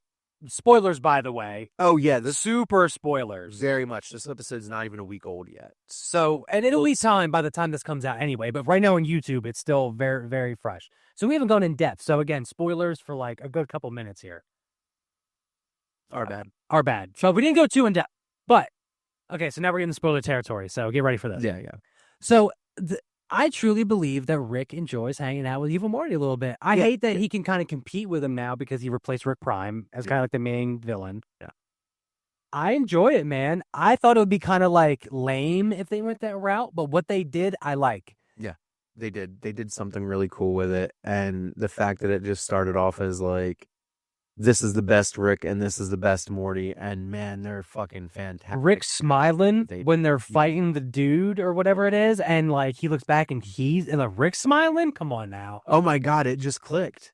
It clicked to me why the end of the episode was the way that it was. Sorry, we're No, go ahead. again, we're in spoiler territory, but remember I told you that there was something that felt off about Rick saying, Rick Yeah. and Morty, yeah, forever, all that. Yeah. It was the first time he wasn't excited about it. Yeah. Evil Morty just got taken away. Yeah. And I think that's why he was depressed. Because someone could match him in And now, intelligence. and now there's nobody there to do it because he was taken away. And even Morty, He's gonna be Morty asked bullshit. So, do you wish I was smarter? right. And he goes, No, because he wears a villain eye patch. So, by the way, speaking of Evil Morty, I've had this tablet now for about 5 years, and Evil Morty is the front of my. We used to talk about it weekly on the beta testers. Yeah, we remember We did. back in the day. Yeah. I remember watching it. I brought it up to you, and I was like, just remember the first season, it's a lot of like burping every other word. Yep. But bear with it. And you guys, and we all did, and now look, it's a fucking fantastic series. It's been on for 9 years. 9 years. And then for my birthday one year, you actually got me seasons 1 through 3 on Blu-ray. Yep. Sure, it is right over there, I think. That's right over there. In the- Literally right over there. To my left, there's a bunch of stuff. Yep. So I think season 9 is going to be fantastic just based off. Is this what we're starting with? This is what we're starting with. And we've always complained. I think season 3 was like the last great season opener. Mm-hmm. And then season 4 was kind of okay. Season 5 was good. And season 6, not. Season 7, eh. And now season 8 was good. And now season 9's damn. Fucking fucking fantastic. good. So yeah. I think we're back to bangers. We're back to banger after banger, hopefully. I'm excited for the Jerry and or Space Beth episodes. They're like favorites now. They're just grew on me a lot, dude. Jerry's gotten so much better over the years. I hope they give Jerry 2 episodes. Yeah. He got his own last season. We remember. Yeah, he did. They doesn't have Just oh my God, that was another banger. Jerry traveling through every With all the Jerrys. cities. Yeah, that was fucking. Look, man, season 8's a low Jeep. Give it a rewatch. It's a pretty good season now. Thinking about it. Literally, I did not enjoy a single episode of season 8. Yeah, I thought we were too because it was just. Uh-huh. Yeah. No, it was just you guys saying. Please don't mention it because we haven't been frozen for about 40 minutes now. Okay, so the next thing I guess we could talk about is real fast. Bring up that AEW Double or Nothing had its AEW had its pay-per-view last. Shout out Double or Nothing. Shout outs. And a lot of people are discovering AEW for the first time. Nice. And there's a creator named Chiseled Adonis. I fucking love that guy. His NFL commentaries are the shit. He's been a WWE fan for the majority of his life. And he saw AEW's Double or Nothing. And because of him, a lot of people have watched Double or Nothing now. And they're really finding out that AEW is... Shout out to Chiseled Adonis, bro. Yeah. Amazing stuff. AEW is some shit. And if his react videos are good. Yeah, if Chiseled Adonis is the one that really brings AEW into a different platform, that's fucking dope. Because, yeah, his videos are fantastic. And his NFL commentaries, watch that. They're amazing. Commentary is fantastic as well. The other guy on Instagram that does the weekly videos where he does, oh, skadoosh, and he does like all the different things. I don't remember his fucking name right now, but shout out to him. Shout out. Because I send you guys those videos during that season every fucking week. We can't wait until the next season. Yeah. I miss bad lip reading because they didn't. This kind of supplements stuff.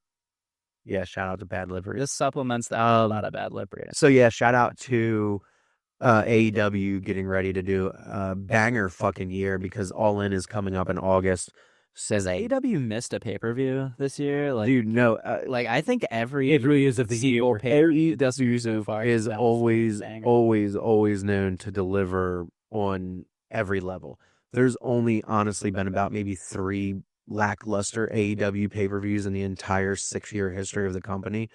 But even those lackluster ones are better than the worst WWE ones. So, That's good. Yeah. I'm speaking of WWE. WWE loves dropping garbage. They do. They do. That's why Seth Rollins is doing so much Good Morning Football. So we're doing, Seth Rollins is like the Glad of WWE. Yeah. So you think Tip just tears back? Getting the fuck out. Shout out everyone to else. Seth Rollins is my fave. Speaking of WWE, here's the Clash in Italy predictions. Oh, here we Clash in Italy predictions are for the event that happens tomorrow at 2 p.m. And we're going to get Becky Lynch versus Sol Ruka for the Women's Intercontinental. Becky Lynch, because she's awesome. I'm going to go with Sol Ruka because Becky won by disqualification or Saturday night's main event. Well, I just want to see her costume. She's Surfer Girl. I don't really have a picture of her that would be viable, I guess. I'll stay with what I got. It's fine. Okay. Yeah, but Becky won by disqualification at Saturday night's main event last week. Or no, Sol won by disqualification because Becky did some chicanery. So I think that Sol's going to just win because of that. Then you've got Rhea Ripley versus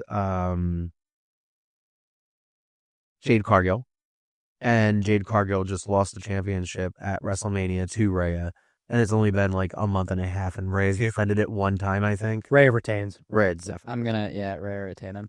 And then you've got Cody Rhodes versus Gunther for the WWE Undisputed Championship. Is this Gunther guy like that good in wrestling? Oh. Like I hear his name a lot. Like okay, over ring general. Okay, Yeah, he's amazing. you remember for those who don't know, I'm not like a super wrestler. Right. I'm going on His name was previously Walter before he got into the WWE. Walter. And his thing was the fucking smack. And you could see. I would hate to wrestle. Oh, that dude ever. Walter is a fucking monster. And Walter walked so Gunther could run. Because Walter was not in shape as Gunther is. Yeah. Jesus fucking Christ, man. Same person. Yeah. It's just Just league's different than what it was. Right? league's different. Yeah, presentation wise, everything just completely fucking different. I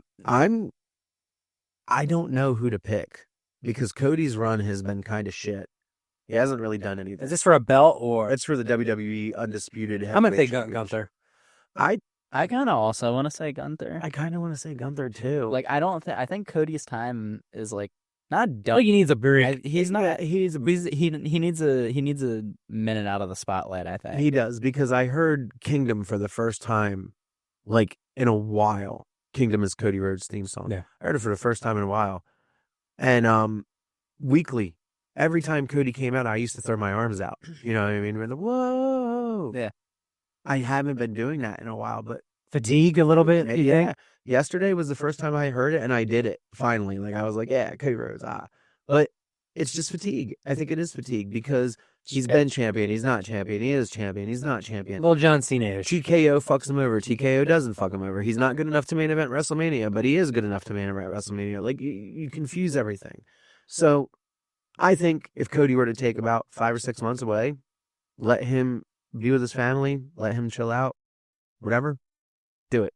I don't think he needs to become heel yet. There's no reason Not for him to yet. become heel. Everyone will always want the heel turn. Everybody. Yeah, how about just a break? Maybe let's take him on TV for a minute. Let him get some time alone. So who you guys picking? I'm gonna say Gunther. I'm picking Gunther because Isn't it I want Gunther too? I want Cody. I just feel his arm, man. different. I really want Cody to take a break. Yeah. Okay. Then we got the rematch of Obafemi versus Brock Lesnar because Brock Lesnar's retired but not retired. Nah, man, that's So- lame. I hate shit like that. So on Raw a couple weeks ago, Obafemi was coming out to do his challenge. Brock Lesnar came out while he was posing, like in the black, with the white light shining down with the black all around him, like the spotlight. Brock Lesnar came up and hit him with the fucking F5. What if it's just a UFC fight? Literally just like Basically, Brock Lesnar did it and stood over him, and then Adam Pearce was like, I thought he retired. I did retirement paperwork, which I never knew there was retirement paperwork. Whatever. So is he now retired now? So no, now last week he came out and said that he was retired, but he's still wrestling him one more time. So this is leading people to believe that he's not retired. That's so dumb. It is dumb. It's so dumb. What felt like a really emotional goodbye? Actually, whatever. It's like, dude, it's like when Mark Henry was gonna retire. Yeah, And then he slams Randy Orton. It's like, I'm never gonna retire. right. They're baiting us. They keep That's doing lame. it. It keeps happening. It's whatever. I'm over it.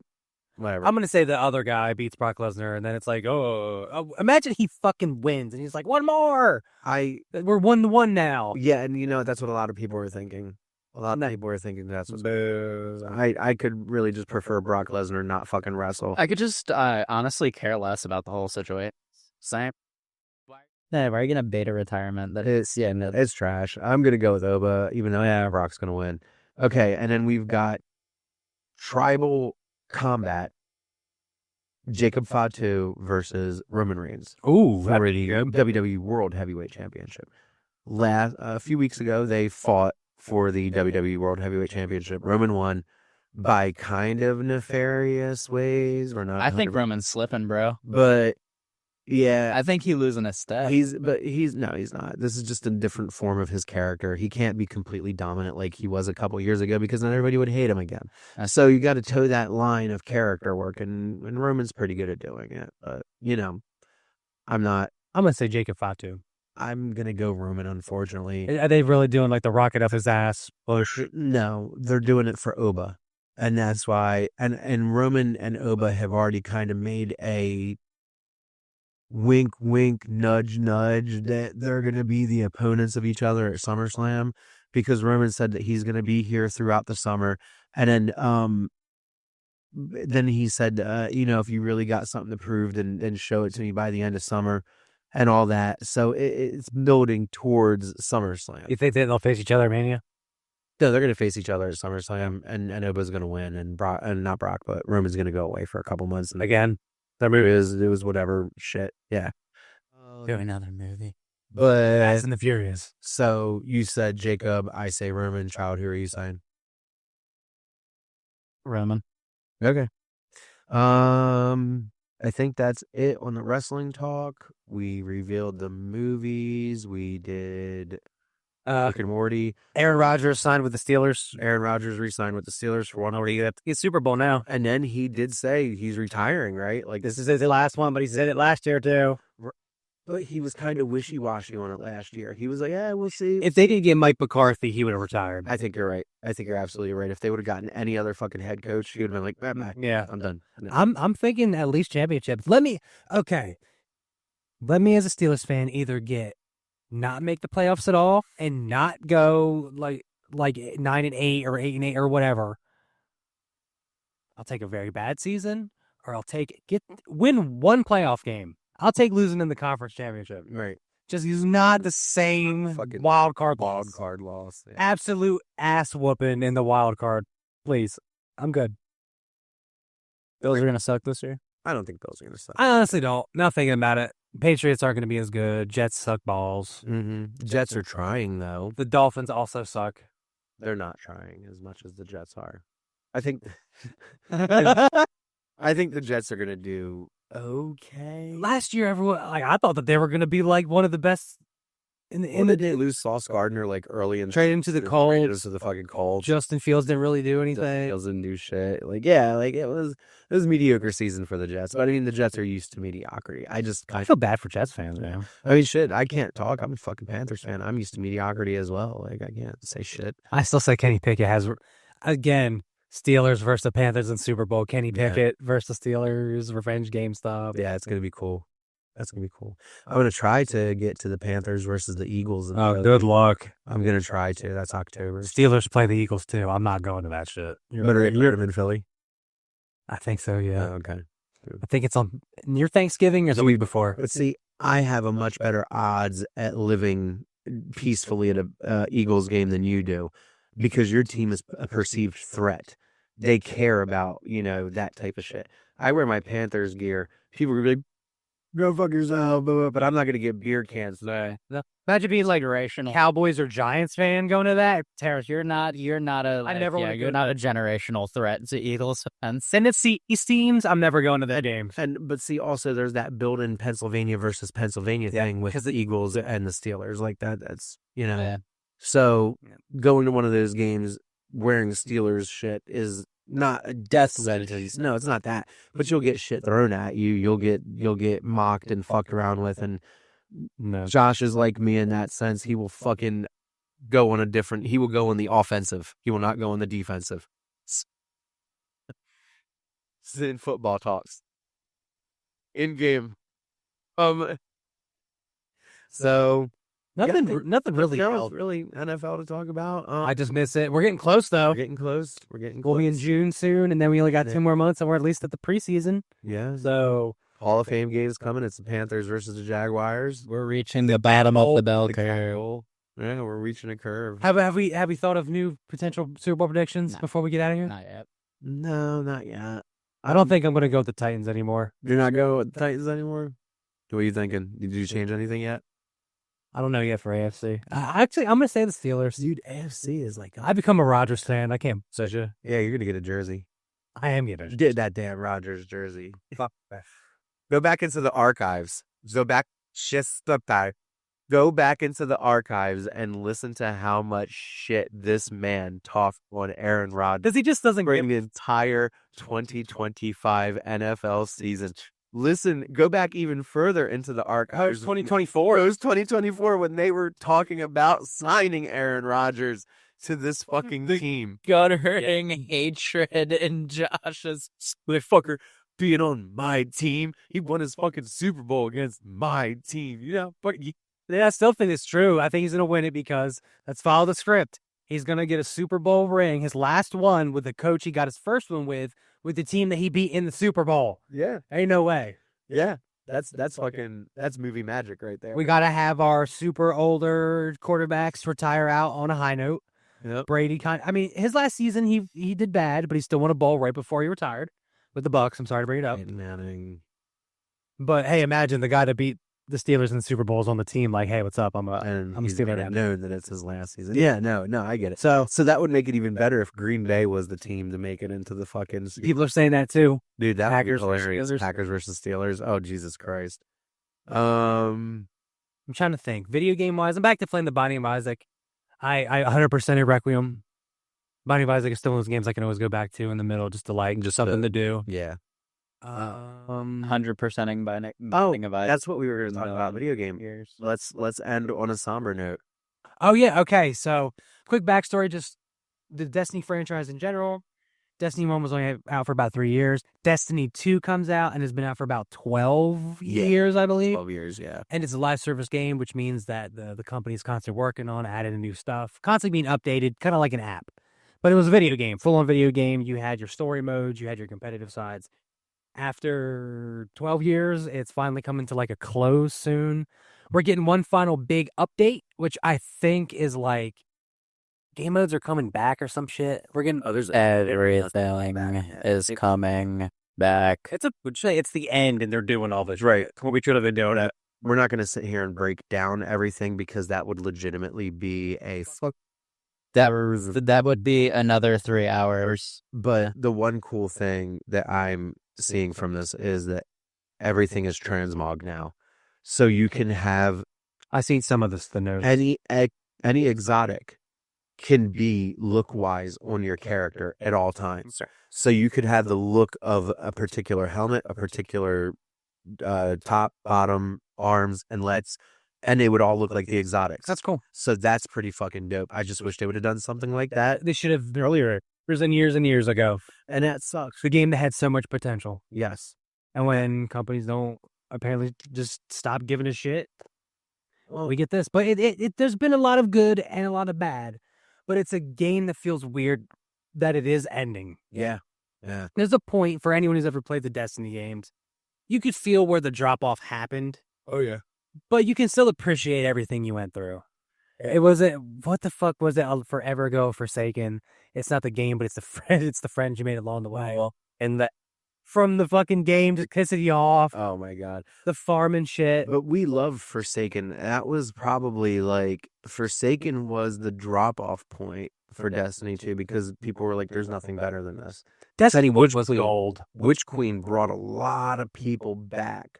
But that fucking Lightfall shit. The one with Lightfall killed. that's the Strand one, right? Uh-huh. Yeah, that was the one that was like, wait, Lightfall killed Destiny 2. That was it, man. It was game over for that Lightfall point. completely fucking murdered my child. Yeah, yeah. like the thing that is truly sad though, it's like it really did have the potential to still probably be going for fucking ever. If Pete Parsons didn't want a collection of classic cars and used all the money for what PlayStation bought Bungie for Right. and siphoned it for the most bullshit things and actually put it into the video game, we would still have Destiny 2. I'm hating a little bit. I'm shitting on Marathon. It's not my style of game. If they would just put all that effort they put into this shit in the Destiny and truly listen to the community, which is almost 210,000 signatures strong right now. we would Cross 300,000. Oh, it did cross 300,000? we'd be chilling. But it's just unfortunate the downfall. But shout outs to Destiny. Our good friend Cody was the glue for that one. Never even knew what the fuck Destiny was. That went for him and Easy. Shout out to Brandon. If it wasn't for them, I wouldn't even have played the first game. Shout out to Kinetic Omen and Super Tony and fucking Flash and what? Steve Ernie, fuck. Australian, Randy, yep. And fucking Mark and All the people along the way, man. Shout outs. yeah, we even when God, Destiny 1's people, man. That's what I mean, yeah. Yeah, like there's been All so the peeps. much. Everybody, man. Cody especially, because realistically, That's how we met. that's how Destiny 1, like, we- Crucible. Destiny 1 Crucible, yeah. Cody was wanting to play and we played, and then Josh got away from the game because Cody passed away. And then he and I started playing again during Taken King, and yeah, That was GG's. there was a lot of shit in Destiny. Whoa, they have swords? Holy shit, I'm playing again. Play it again, yeah. That was it. That was Ross's history. The rest is history, which Destiny 2 is, unfortunately. But you never know. Destiny 3. Destiny 3 is gonna Destiny 3's going to... Destiny 3 is gonna hit, bro. Because I'm sorry, I'm still hating Marathon's going to flop. Fuck them. Yeah, Dude, the fucking the Destiny community's fighting amongst itself.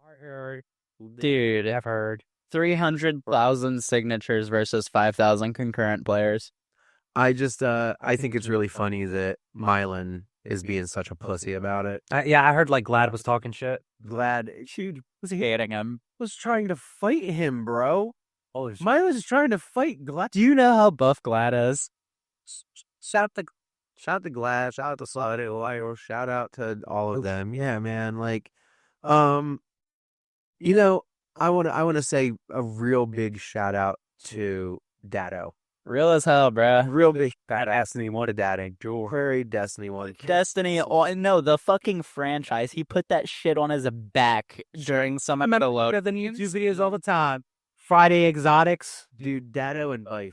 Datto and If the guy that doesn't do Destiny goes away, then what is Destiny? Datto does Destiny. yeah, and Mylan, and the reason why I said he's being a fucking pussy is because Mylan and Bife are the only two that really did deep lore videos, and Mylan's threatened to take away the lore videos and archive them because you guys heard about this, but Bungie's lost a lot of its shit, like a lot of lore content Bungie doesn't have anymore. So Mylan and Bife are the only two real people that had that content.